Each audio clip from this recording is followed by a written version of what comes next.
গত 28শে আগস্ট কলকাতায় তৃণমূল ছাত্র পরিষদের প্রতিষ্ঠা দিবসে মাননীয় মুখ্যমন্ত্রী মমতা বন্দ্যোপাধ্যায় নির্দেশ দেন আরজিকর কাণ্ড নিয়ে অবিলম্বে দোষীদের ফাঁসি ও সিবিআই উপযুক্ত তদন্ত করা হোক। এই নিয়ে রাজ্যের প্রতিটি কলেজে অবস্থান, বিক্ষোভ ও মিছিল করার নির্দেশ দিয়েছেন তিনি। এই মোতাবেক আজ শিলিগুড়ি কলেজে তৃণমূল ছাত্র পরিষদের ছাত্রছাত্রীরা দোষীদের ফাঁসির দাবিতে শিলিগুড়ি কলেজের গেটের সামনে বিক্ষোভ কর্মসূচি করে।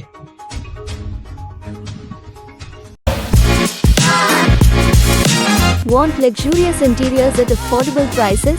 Get your dream home interiors at Swerve Sport Group. Book your free site visit today. মাননীয় মুখ্যমন্ত্রী মমতা বন্দ্যোপাধ্যায় গত ছাত্র সমাবেশে কলকাতার বুকে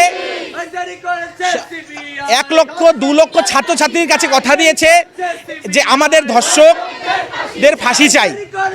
আর সিবিআই যে দেরি করছে, এভাবে আস্তে আস্তে রাজনীতির পারদ বেড়ে চলছে।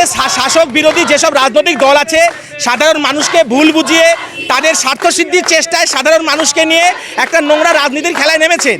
আমাদের দিদি মাননীয় মুখ্যমন্ত্রী, পশ্চিমবঙ্গ সরকার অতি শীঘ্রই এর শাস্তির ফাঁস যায় এবং কেন্দ্র সরকারের কাছে দাবি রেখেছে অতি শীঘ্রই ধর্ষক বিরোধী কঠোর শাস্তির জন্য খুব তাড়াতাড়ি যাতে আমাদের এই ধর্ষক বিরোধী কঠিন শাস্তি আমাদের দেশে আসেন এবং ধর্ষকরা যাতে অতি শীঘ্রই শাস্তি পায়। এভাবে দিনের পর দিন চলে যাচ্ছে, সিবিআই ঝুলে যাচ্ছে, মানুষকে বুঝিয়ে যাচ্ছে।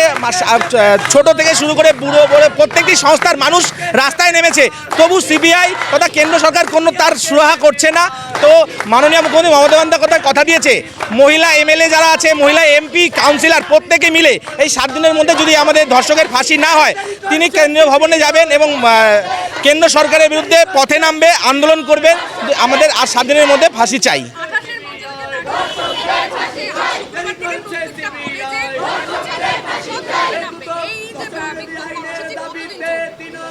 যতদিন না ফাঁসি চলবে আমাদের মাননীয় মুখ্যমন্ত্রীর প্রতিশ্রুতিতে আমাদের নির্দেশে প্রত্যেকটি পশ্চিমবঙ্গের প্রত্যেকটি কলেজ, স্কুল গেটের ছাত্রছাত্রীরা এভাবে আন্দোলন করে যাবে এবং প্রতিনিয়ত আমাদের এই আন্দোলন চলবে।